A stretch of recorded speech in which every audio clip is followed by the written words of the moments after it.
اجي نقول لك، ماشي غير منتجات. اجي نقول لك على الاحساس اللي تبدل من الداخل ديالي.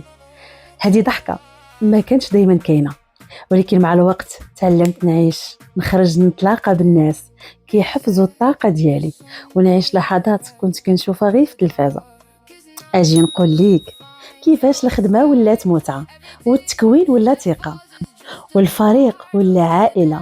مره في الهوتيل، مره في السفر، ومره كنضحك، ومره كندرب البنات باش حتى هما يامنوا براسهم. واجمل حاجه اني ما وليت غير كنبيع منتج، وليت كنعيش اسلوب حياه. اوريفلام ما عطاتنيش غير دخل، عطاتني طاقه جديده، ناس زوينين وذكريات ولحظات كنحس بيها في راسي حيه. وحتى في الايام الصعيبه كنلقى راسي كنرجع نحلم من جديد.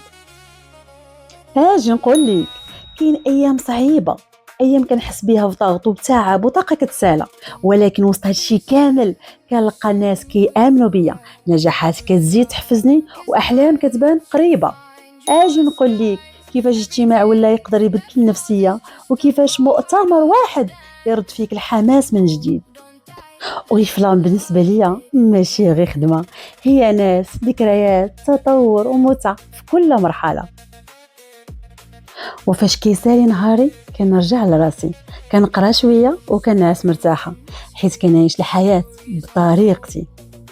اجي نقول لك، يمكن حتى انتي جا الوقت باش تعيشي الحياه اللي كتستاهلي.